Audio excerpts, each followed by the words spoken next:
کہ نبی آخر الزمان کا امام وہی ہو سکتا ہے جس کے جسم پہ نبی کا لباس فٹ ہو کر آئے. یہ امام کی علامات میں سے ایک علامت ہے. جیسے میں نے عرض کیا کہ امام کی علامات میں سے ہے کہ امام علم رکھتا ہے. امام کی علامات میں سے ہے کہ امام بزدل نہیں ہوتا، شجاع ہوتا ہے. امام کی علامات میں سے ہے امام کا سایہ نہیں ہوتا ہے. امام کی علامات میں سے ہے کہ امام جس طرح آگے سے دیکھتا ہے اسی طرح پیچھے سے دیکھتا ہے. امام کی علامات میں سے ہے کہ امام کے جسم کا ایک ایک عضو اور امام کا جسم نبی کے مشابہ ہوتا ہے، نبی کی طرح ہوتا ہے. اور بعض روایات میں ملتا ہے کہ امام پر نبی کی زرہ مکمل طور پہ فٹ آتی ہے. اب یہاں سے یہ بات سمجھ آتی ہے کہ شب ہجرت جب پیغمبر اکرم اس مدینہ کو مکہ کو چھوڑ کے گئے اور علی ولی پیغمبر کے بستر پہ آرام فرما ہوئے، کیوں مکہ والوں کو پتہ نہ چلا کہ یہ محمد سوئے ہوئے ہیں یا علی سوئے ہوئے ہیں؟ توجہ ہے.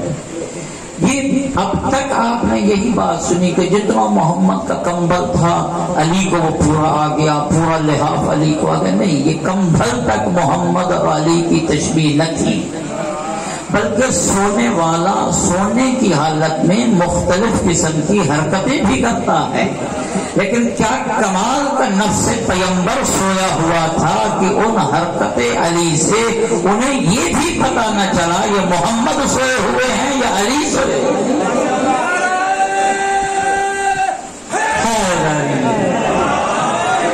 تو یہ جو تشبیہ اور مماثلت تھی یہ اس لیے تھی چونکہ سونے والا محمد کی مسند کا صحیح وارث ہے. سونے والا محمد کی مسند کا کیا ہے؟ وارث. محمد کے جسم مبارک کے ساتھ امام کی مکمل تشبیہ ہوتی ہے، اور یہ مذہب امامیہ کا عقیدہ ہے اور امامت کی علامات ہے. اور اسی لیے جناب ایک بڑے جلیل القدر راوی ہیں مسلمانوں کے، جناب ہریرہ مسجد نبوی میں تشریف لائے. پیغمبر گرامی قدر جو ہے وہ تشریف فرما تھے. پیغمبر کی خدمت میں آئے اور پیغمبر کے سامنے کچھ کھجوریں پڑی ہوئی تھی. توجہ سے سنیے گا، میں مماثلت اور مشابہت پیش کر رہا ہوں. محمد کے ساتھ امامت کی کتنی مشابہت ہے. محمد نے مٹھی بھری اور وہ کھجوریں اٹھا کے جناب ابو ہریرہ کو دی.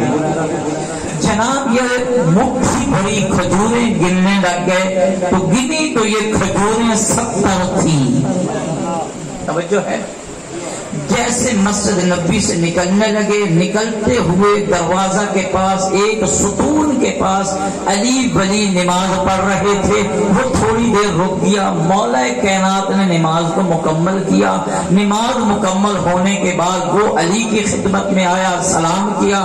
علی ولی کے پاس بھی کھجوریں پڑی ہوئی تھی. اب راوی نے لکھا ہے اتفاق سے، لیکن میرے عقیدے کے مطابق وہ اتفاق نہیں ہے، منصوبہ الہی تھا. علی کے پاس بھی کھجوریں پڑی ہوئی تھی اور علی مرتضیٰ نے بھی مٹھی بھر کے جناب ابو ہریرہ کے ہاتھ میں کھجوریں رکھ دی. جیسے نہ محمد نے گنی تھی مٹھی بھر کے اسے دے دی، ویسے علی نے بھی بغیر گنے مٹھی بھر کے دے دی. پہلا پیغام تو یہ ہے میرے دوستو، ہم ان کریم ابن کریم کو ماننے والے ہیں جو دیتے ہوئے گنتے نہیں ہیں.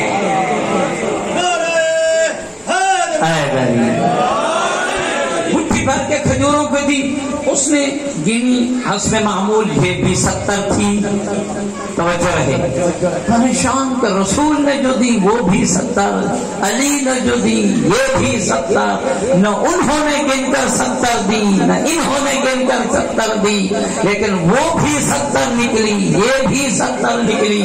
فوراً واپس آیا, مولا رسول اکرم کی خدمت میں جناب ابو ہریرہ تشریف لائے, آ کر اپنا ماجرا بیان کیا. یا رسول اللہ, میں آپ کے خدمت میں آیا, آپ نے جو سخاوت کی وہ بھی 70 کھجوریں بغیر گنے 70 نکلی.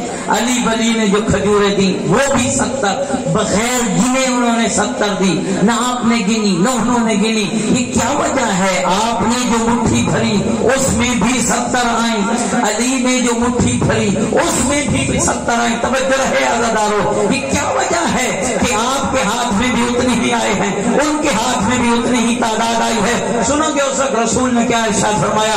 رسول نے فرمایا تجھے سمجھ نہیں ہے, جو محمد کا ہاتھ ہے وہی علی کا ہاتھ ہے.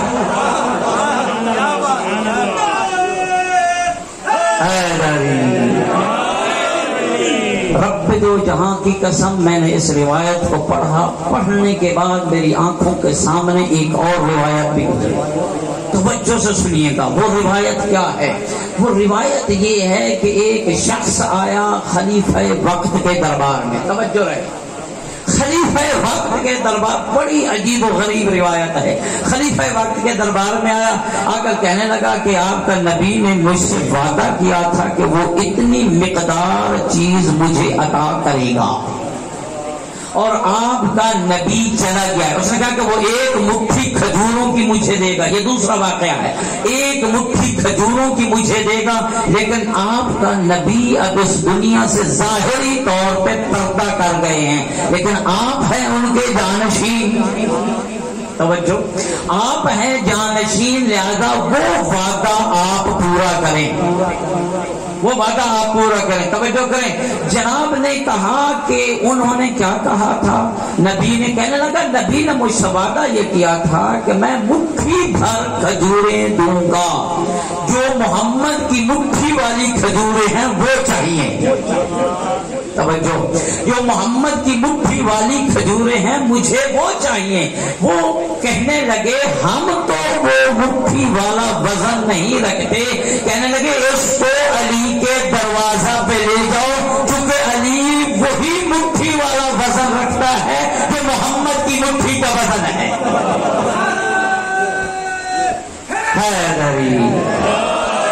اب سمجھ میں آیا؟ یا علی یا علی یا علی مدد. اب سمجھ میں آیا کہ تعالوا ندعو ابناءنا و ابناءکم و انفسنا انفسکم. تم اپنے جیسے نہیں, تم اپنوں کو لاؤ, ہم اپنوں کو لاتے ہیں. یہ دکھنے میں علی اور محمد ہیں لیکن حقیقت میں نور واحد ہیں. یہ دکھنے میں دو ہیں لیکن حقیقت میں انا و علی من نور واحد. یوں بھی کہہ سکتے تھے محمد انا و علی من نور, میں اور علی نور سے ہوں. پھر آگے آنے والے کوئی مفسر, کوئی محدث, کوئی مولانا, کو مجھ جیسا ادنا سا طالب علم تفسیریں کرتا, ہاں ہاں محمد بھی نور سے, علی بھی نور سے, لیکن ان کا نور اور یہ نور اور. محمد نے پہلے سے سارے رخنے بند کر دیے, ساری تعویلوں کے دروازے بند کر دیے. فرمایا انا و علی من نور واحد, میں اور علی ایک ہی نور سے دو ہیں. صلوات بھیجے گا محمد والے محمد. آگے آ جائیے, آگے آ جائیے تاکہ پیچھے آنے والے مومنین کو جگہ. آگے آگے بلند آواز سے صلوات پڑھیے گا.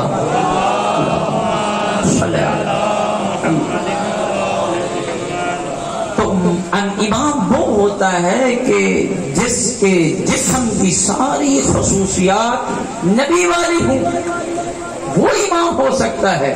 اور جس امام کا علم اتنا ہو کہ وہ نبی کے علم کا وارث بھی ہو.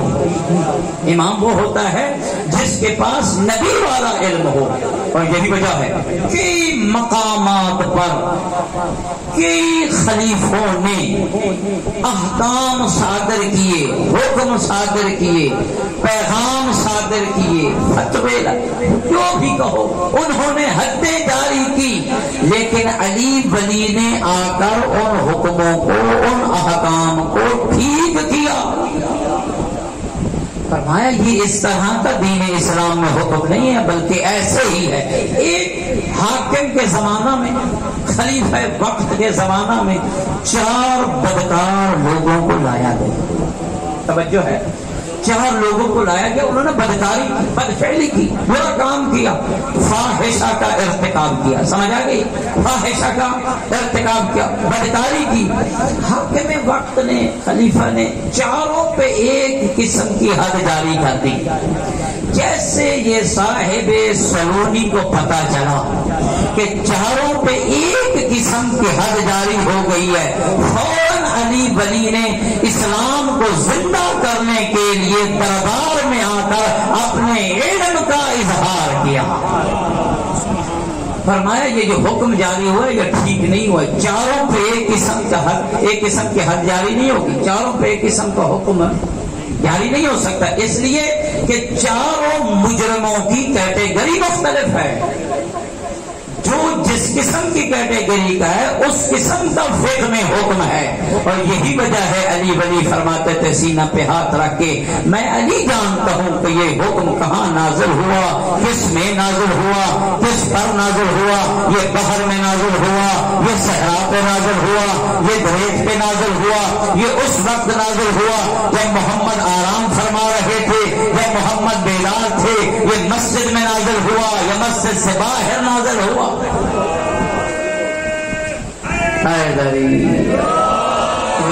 یہ 4 مجرموں کی کیٹیگری مختلف ہے، ان سب پہ ایک قسم کا حکم جاری نہیں ہو سکتا۔ فرمایا ان مجرموں میں، ان بدکاروں میں، فاحشہ کا ارتکاب کرنے والوں میں، بدکاری کا ارتکاب کرنے والوں میں ایک کافر ذمہ ہے اور باقی 3 مسلمان ہیں۔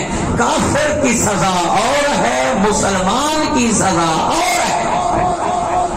فرمایا کافر ذمی کو اس بدکاری اور زناکاری کے نتیجے میں قتل کیا جائے گا، اور ان میں ایک ایسا شخص ہے جس نے شادی ہونے کے باوجود بدکاری کی ہے، وہ خود شادی شدہ ہے، اور شادی شدہ جب ایسی بدکاری کرے گا اس کو سنگسار کیا جاتا ہے، گڑھے میں گاڑ کے اس کو پتھر مارے جاتے ہیں، کنکریاں ماری جاتی ہیں، یہاں تک کہ وہ مر جائے، یہ اس کی سزا ہے۔ فرمایا اور جہاں تک تیسرا، توجہ سے سنیے گا، صاحب سلونی کا کیسا یہ حکم صادر ہوا ہے، کیسے فیصلے کرتے تھے علی ولی، اور جو تیسرا شخص ہے وہ ایسا شخص ہے جس نے یہ بدکاری کی ہے، وہ غلام ہے، آزاد نہیں ہے، اور جو چوتھا ہے وہ آزاد ہے۔ فرمایا آزاد کی سزا 100 کوڑے ہے، اور جو غلام ہے اس کی سزا 50 کوڑے ہے، اس کو اس کے نصف سزا دی جائے گی، ہاف سزا دی جائے گی، اور آپ نے سب کو قتل کا حکم لگا دیا ہے کہ 4 کو قتل کر دو، نہیں، کافر ذمی کو قتل کیا جائے گا، شادی شدہ نے بدکاری کی سنگسار کیا جائے گا، اور جو آزاد ہے اس کو 100 کوڑے لگائے جائیں گے، اور جو غلام ہے اس کو 50 کوڑے لگائے جائیں گے۔ رب دو جہاں کی قسم، جیسے علی ولی نے یہ فیصلہ سنایا، مجمع تو ایک طرف، خلیفہ وقت کھڑے ہو کے کہنے لگے، یا علی آج اگر تو نہ ہوتے ہم سارے ہلاک ہو جاتے۔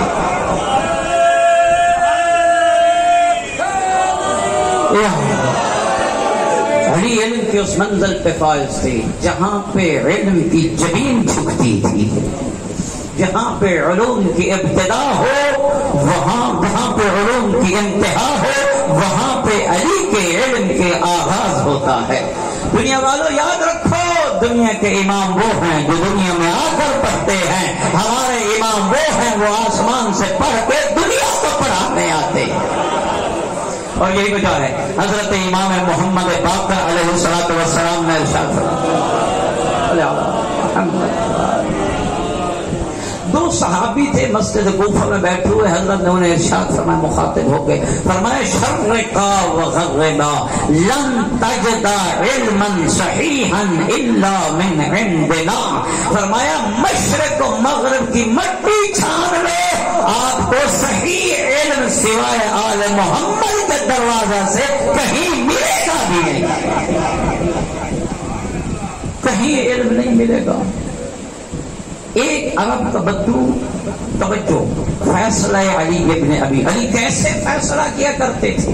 ایک عرب کا بدو ایک ناکا اونٹ لے کر آیا پیغمبر اکرم کی خدمت میں، پیغمبر اکرم کو کہنے لگا میں نے اس اونٹ کو فروخت کرنا، توجہ ہے، میں نے اس اونٹ کو فروخت کرنا، 400 درہم کا سودا ہو گیا۔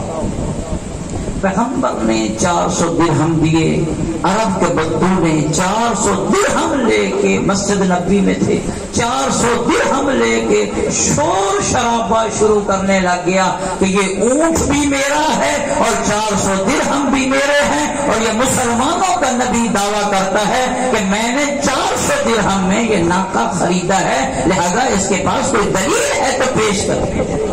توجہ، یہ 400 درہم لے کے عرب کا بدو مکر گیا، کہنے لگا یہ 400 درہم میرے اور یہ اونٹ بھی میرا۔ اتنے میں ایک بڑی برگزیدہ شخصیت تشریف لائیں، توجہ ہے نا، بڑی برگزیدہ شخصیت، صفحے اول کی شخصیت تشریف لائیں۔ ان سے جب انہوں نے یہ دیکھا کہ یہ دونوں آپس میں جھگڑ رہے ہیں، ان کا معاملہ ہے، محمد نے کہا کہ ہم ان سے فیصلہ کرواتے ہیں، بزرگ ہیں، ان سے فیصلہ کرواتے ہیں۔ عرب کے بدو نے کہا جو یہ فیصلہ کریں ٹھیک ہے۔ اس کو جب یہ بتایا گیا، انہوں نے محمد کی یہ بات سن کے اور عرب کے بدو کی بھی آواز سن کے کہنے لگا محمد بات تو عرب کے بدو کی ٹھیک ہے، آپ کے پاس گواہ کون سا ہے؟ اتنے میں ایک اور اس سے بھی بڑی شخصیت تشریف لائیں، توجہ، ایک اور بڑی شخصیت تشریف لائیں۔ آ کر جب وہ آئے تو پہلے والے بھی تشریف فرما، محمد بھی تشریف فرما، بدو بھی تشریف فرما۔ حضرت نے کہا اس طرح کا میرا اس سے معاملہ ہوا ہے، میں نے خرید و فروخت کی ہے اور میں نے 400 درہم دیے ہیں، اب یہ 400 درہم لے کے مکر گیا ہے، کہتا ہے یہ بھی میرے ہیں، ناکہ بھی میرا ہے، اب آپ آ گئے، آپ اس کا فیصلہ کیجئے۔ کہنے لگے محمد بات تو ٹھیک ہے، یہ آپ سے گواہ مانگ رہا ہے، آپ کے پاس کوئی گواہ ہونا چاہیے۔ اتنے میں علی ولی نمودار ہوئے، توجہ بیدار ہو کے سننا ہے۔ اتنے میں امیر کائنات آئے، جیسے امیر کائنات آئے رسول اکرم نے فرمایا اس آنے والے جوان کا فیصلہ تجھے قبول ہے۔ وہ پہلے دونوں کا فیصلہ جان چکا تھا، اسے اندازہ ہو گیا کہ یہ بھی اسی طرح کا بھی فیصلہ ہی ہوگا، کہنے لگا مجھے اس کا فیصلہ بھی قبول ہے، جو یہ فیصلہ کرے گا مجھے قبول ہے۔ علی ولی تشریف لائے، کہنے لگے کیا ماجرا ہے؟ علی ولی کو جب بتایا گیا کہ میں نے اس طرح 400 درہم دیا، اب یہ 400 درہم لے کے مکر گیا، مولا علی نے جب یہ سنا بغیر رکے بغیر جھجکے اسے کہا عرب کا بدو محمد کے معاملہ سے باز آ جا۔ 3 بار اسے کہا کہ محمد کے ساتھ اس معاملے میں، اس الجھن میں باز آ جا۔ کہنے لگا تو کیسی باتیں کرتا ہے، اس کے پاس کوئی گواہ نہیں اور ایسے مجھے کہہ رہا ہے۔ علی ولی نے کوئی اور بات نہیں سنی، موالیان حیدر قرار، محبان اہل بیت اطہار۔ علی نے تلوار اٹھائی، تلوار نکالی، تلوار نکال کے عرب کے بدو کا سر قلم کر کے محمد کے قدموں میں رکھ دیا۔ جیسے محمد کے قدموں میں رکھ دیا، پہلے والوں نے پوچھا، محمد نے بھی پوچھا علی تو نے کیسے اس کو قتل کر دیا ہے؟ مجھ سے گواہ بھی نہیں مانگے ہیں، انہوں نے گواہ مانگے ہیں۔ انہوں نے کہا علی تو نے کیسے فیصلہ کیا؟ تو نے گواہ تو مانگے ہی نہیں ہیں۔ علی ولی نے کہا جس محمد سے قرآن کی آیتیں لیتے ہوئے ہم نے گواہ نہیں مانگے تھے، اس محمد سے اونٹ کی خریداری کے لیے گواہ مانگیں گے۔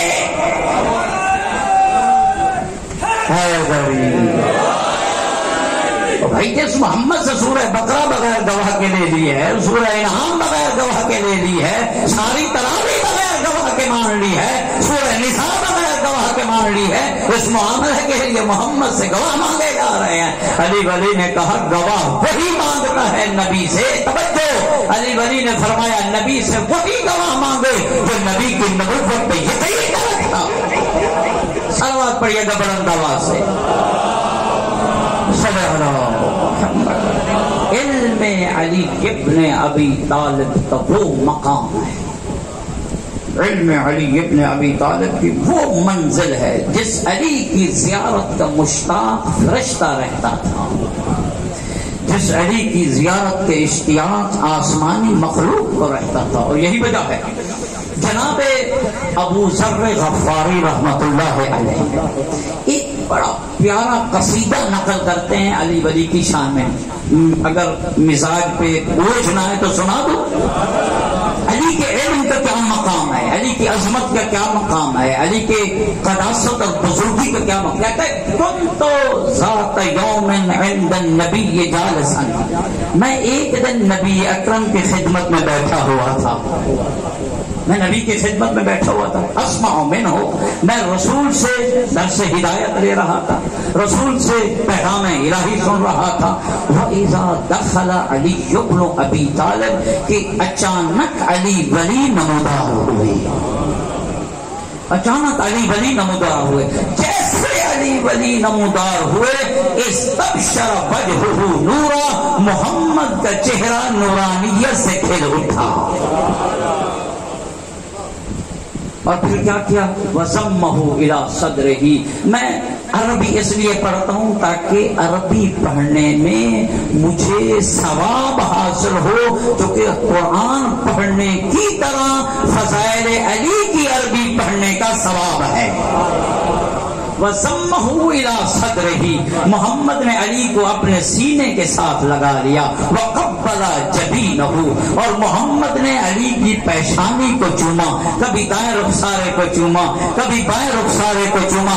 وَاسْتَقْبَلَ وَرَفَعَ عَنْ مَجْلِسِهِ، محمد نے علی کا استقبال ایسے کیا کہ اپنی مجلس سے اٹھ کے کھڑے ہو گئے. توجہ مسلمانوں کے لیے پیغام ہے، جس محمد کے لیے سارے نبی اٹھے وہ تیرا نبی ہے، اور جس کے لیے نبی آخر الزمان اٹھے وہ میرا پہلا امام علی ہے.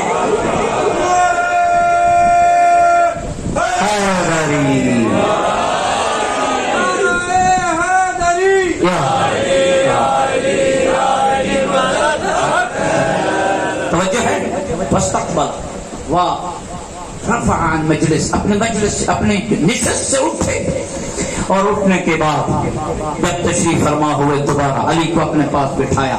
ابو ذر کہتا ہے پیغمبر نے کہا یا ابا ذر اتعرف هذا الداخل علینا، اے ابو ذر یہ جو ابھی ہماری مجلس میں داخل ہوا ہے کیا تو اسے جانتا ہے؟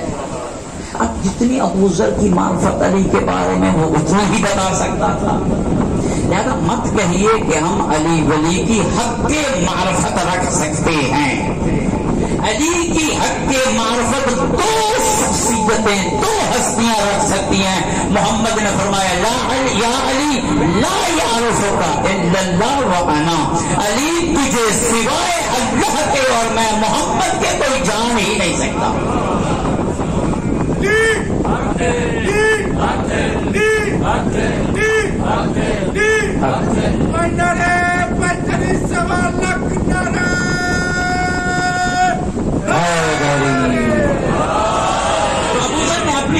جو معمولی سی معرفت تھی اس کے مطابق اس نے جواب دیا. کہنے لگا یا رسول اللہ ھذا علی وابن عمک وزوج البطول واخوک وابو الحسن والحسین سیدی شباب اہل الجنہ. کہنے لگا یہ آپ کے بھائی ہیں اور آپ کے چچا کے بیٹے ہیں اور آپ کی بیٹی بطول کے شوہر ہیں اور حسنین شریفین جو جوانان جنت کے سردار ہیں، یہ ان کے بھی باپ ہیں. سنو کہ رسول نے کیا فرمایا، بس یہ قصیدہ سنیے گا اور زحمت تمام. رسول نے فرمایا ابو ذر یہ تیری معرفت کا بیان ہے جو تو نے بیان کیا. اب میں تجھے بتاتا ہوں علی کون ہے. اب رسول علی کے قصیدے پڑھ رہے ہیں اور ابو ذر ان قصیدے کو لکھ کے آپ تک پہنچا رہے ہیں. کہنے لگا یا رسول اللہ بیان فرمائیے کہ علی کی کیا فضیلت ہے, علی کا کیا مقام ہے. ظاہر ہے کہ یہاں میں رک کے جملہ پڑھوں گا.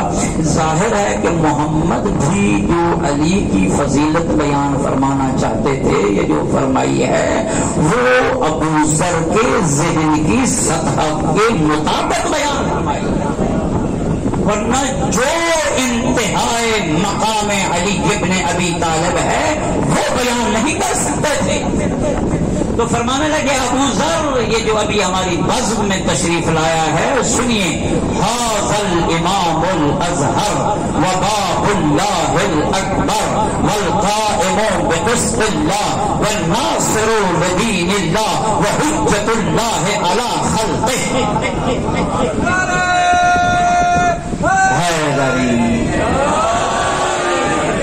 ھذا الامام الازہر, یہ اللہ کا ایک کھلم کھلا امام ہے. میں اس کا ترجمہ یوں کرتا ہوں کہ یہ ایسا واضح امام ہے, ایسا واضح امام ہے جس کو یہ امام نظر نہ آئے وہ اندھیرے میں زندگی گزار رہا ہے. وباب اللہ الاکبر, فرمایا اللہ کی طرف جانے کے لیے سب سے بڑا باب علی ہے. مسلمان اللہ تک جانے کے لیے میں 1000 بار کہہ چکا ہوں, کئی بار کہہ چکا ہوں, اللہ تک جانے کے لیے مسجد کے دروازے سے نہ, علی کے دروازے سے آ. ھذا باب اللہ الاکبر, یہ اللہ کی طرف جانے کا بہت بڑا دروازہ ہے. والناصر لدین اللہ, رسول نے فرمایا یہ جو ابو ذر تیرے پاس دین ہے, یہ مسلمان ہے, اس دین کا ناصر اور مددگار علی ہے. حجت اللہ علی خلقہ, اور یہ اللہ کی طرف سے اس کی مخلوق پر کیا ہے, حجت خدا ہے.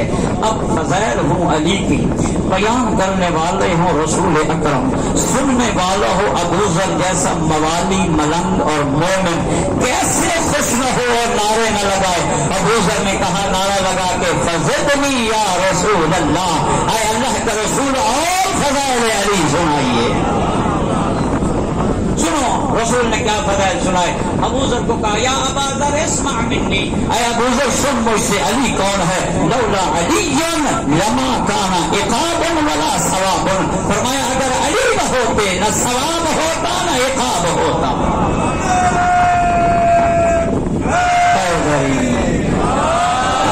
لولا علی لما کان عقاب ولا ثواب, اگر علی نہ ہوتے نہ جنت ہوتی نہ جہنم ہوتی. پھر حضرت نے ارشاد فرمایا لولا علی, توجہ فرمایا لولا علی لما بان الحق من الباطل, اگر علی نہ ہوتے حق کو باطل سے پہچانا نہ جا سکتا تھا. ولولا علی لما بان المؤمن من الکافر, اگر علی نہ ہوتے پتہ نہ چلتا کافر کون ہے مومن کون ہے.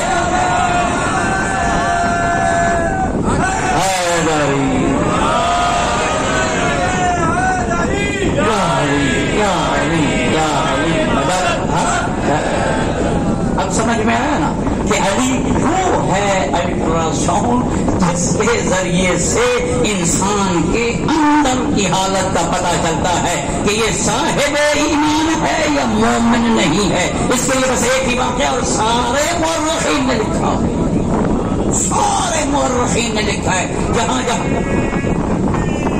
اللہ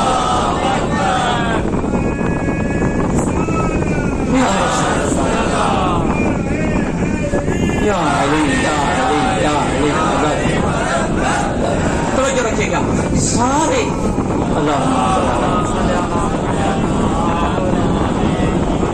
سارے مورخین نے یہ لکھا ہے کہ جب مسجد نبوی میں رسول درس اسلام دیتے تھے, توجہ رہے کہ علی ایمان اور کفر کی علامت ہے. جب درس اسلام دیتے تھے نا اوائل میں, تو نئے نئے لوگ بزم مصطفیٰ میں آتے تھے, مختلف دور دراز علاقوں سے بزم مصطفیٰ میں آتے تھے. تو جو پرانے شاگردان تھے، جو پرانے مسلمان تھے، وہ محمد سے کہتے تھے یا رسول اللہ یہ نئے نئے لوگ ہماری بز میں آتے ہیں، ہمیں کیا پتا یہ کسی سچے مسلمان ہیں یا کسی منصوبے کے تحت آئے ہیں، یہ سازشی ہیں یا سچے مسلمان ہیں، ہمیں کیا پتا، لہٰذا ان کا کس طرح ٹیسٹ لیا جائے۔ توجہ ہے، وہ ٹیسٹر جو محمد نے بتایا امت کو، آج محمد اس کو کیوں بھول گئی ہے؟ محمد الرسول اللہ کو جب یہ کہا گیا، محمد الرسول اللہ نے ارشاد فرمایا ان کو علیحدہ لے جا کے ان کے سامنے علی کے فضائل بیان کرنا، اگر یہ سن کے خوش ہو جائے سمجھ لینا یہ سچے مسلمان ہیں۔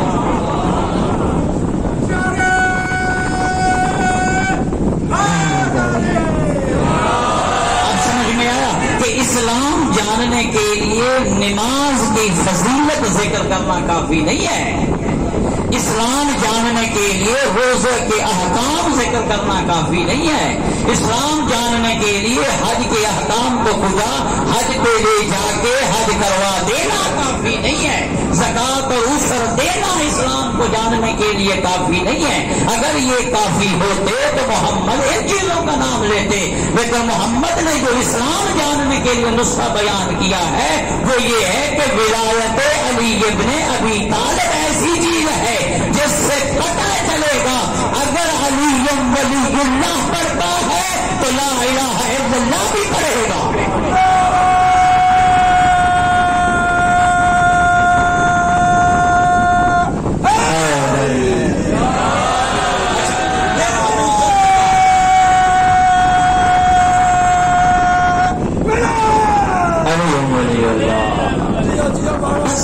روایت بڑی طویل ہے، بس ایک قصیدے کا جملہ۔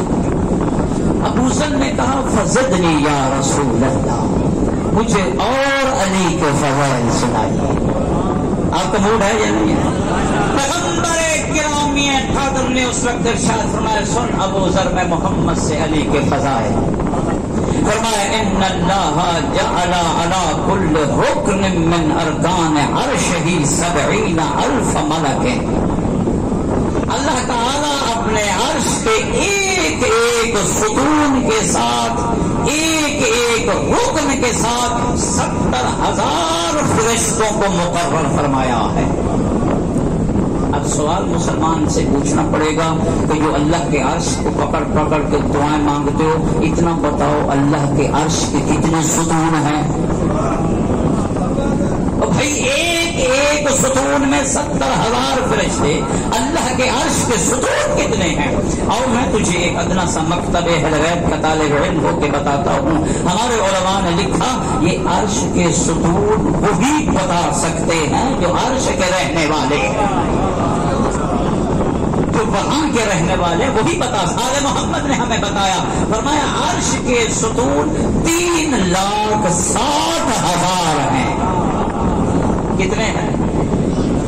3,60,000 عرش کے ستون ہیں۔ فرمانے لگے کہ ایک ایک ستون پر 70,000 فرشتے تعینات ہوئے ہیں۔ اب 70,000 فرشتوں کو ان 3,60,000 ستونوں کے ساتھ ضرب دیجئے تو کتنی تعداد بنتی ہے؟ 25 ارب 20 کروڑ، 25 ارب 20 کروڑ۔ محمد مصطفیٰ صلی اللہ علیہ وآلہ وسلم نے ارشاد فرمایا ابو ذر یہ 25 ارب 20 کروڑ فرشتے یہ جو وہاں تعینات ہیں، لیس لہم تسبیح ولا تقدیس ولا تحلیل ولا تحمید ولا تمجید ولا صلاۃ ولا دعاء، یہ سارے فرشتے نہ اللہ کی تسبیح پڑھتے ہیں، نہ اللہ کی تقدیس کرتے ہیں، نہ اللہ کی حمد بیان کرتے ہیں، نہ اللہ کی نماز پڑھ رہے ہیں، نہ سجدے میں ہے، نہ قیام میں ہے، نہ قعود میں ہے، نہ رکوع میں ہے، کچھ بھی نہیں کرتے ہیں۔ ابو ذر نے کہا یا رسول اللہ یہ 1-2 ہزار فرشتے نہیں ہیں، 25 ارب 20 کروڑ فرشتے اللہ نے اپنے عرش کے ساتھ نکمے مفروض کیے ہیں، نکمے معین کیے ہیں، ان کا کام کیا ہے؟ محمد نے فرمایا ان کا کام ایک ہی ہے، الدعاء لعلی والدعاء لأعداء علی،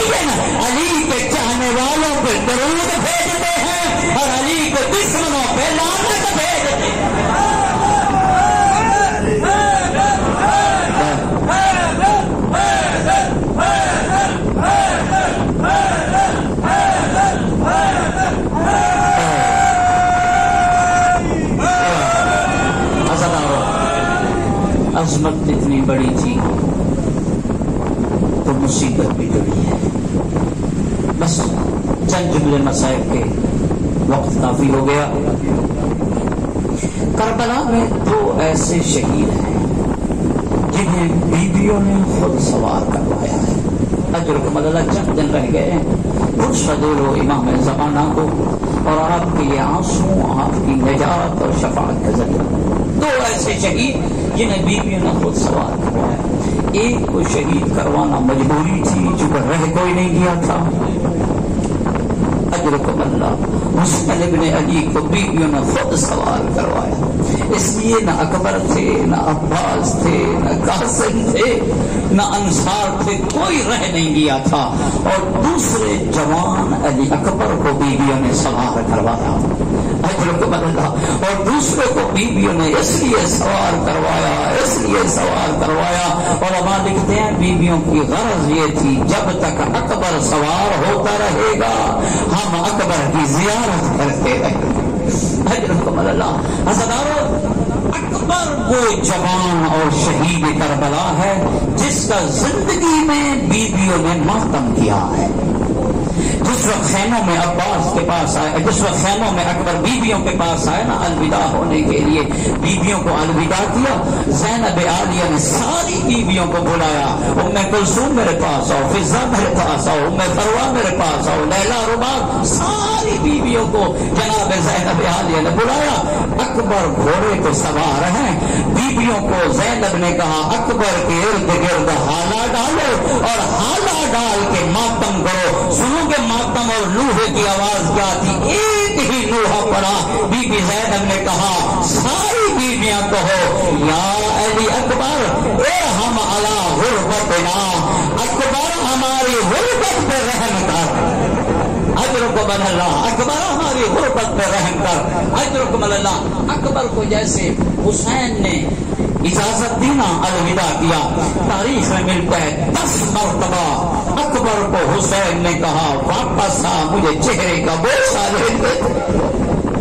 جوان اولاد والوں، اللہ آپ کی جوان اولادوں کی عمر دراز کرے. اکبر واپس آ. 10 مرتبہ حسین نے اکبر کو واپس بلایا.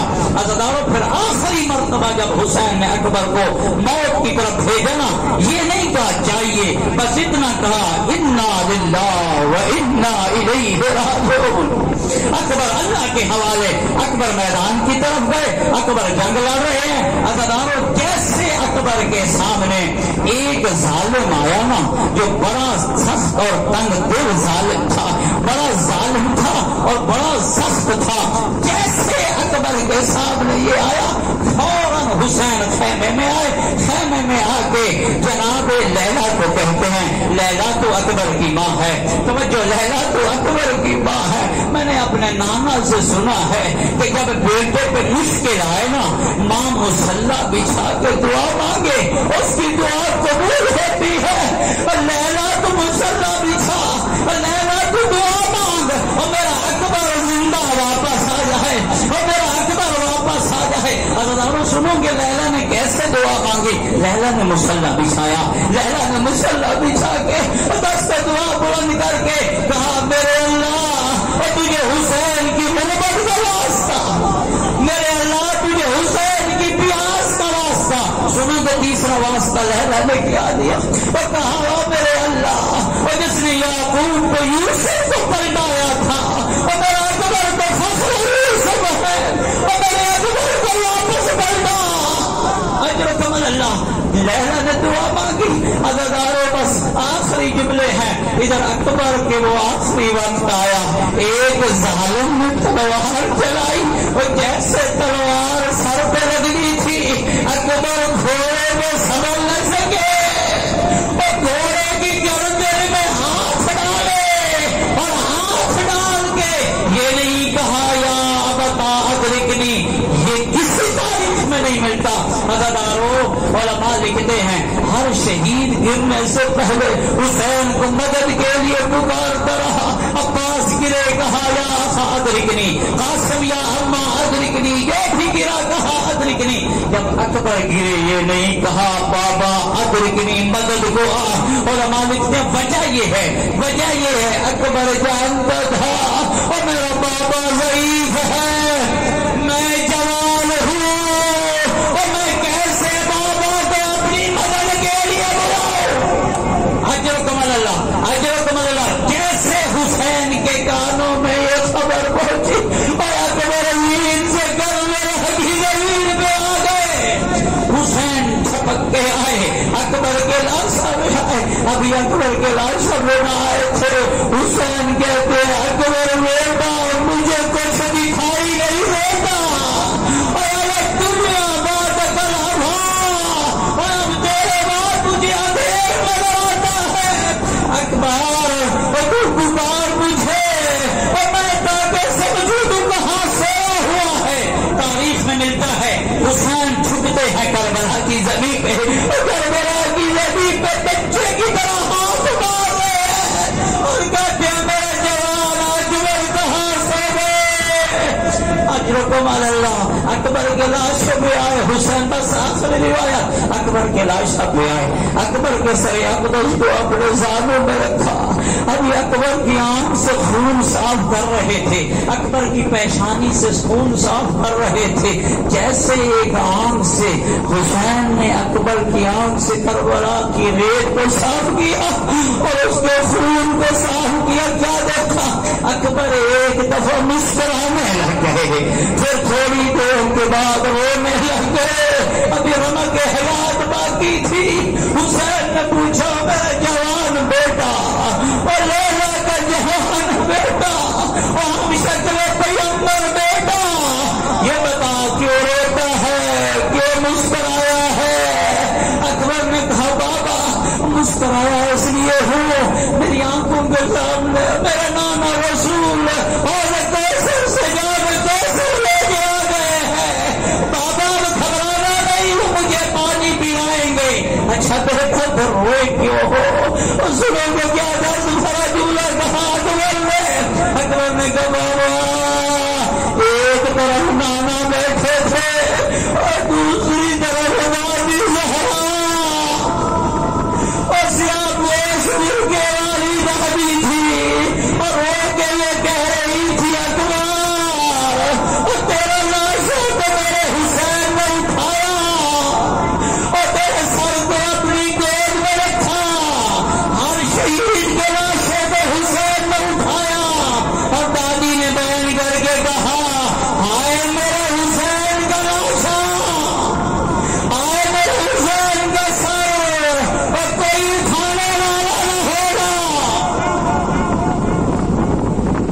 السلام علیکم ورحمۃ اللہ وبرکاتہ۔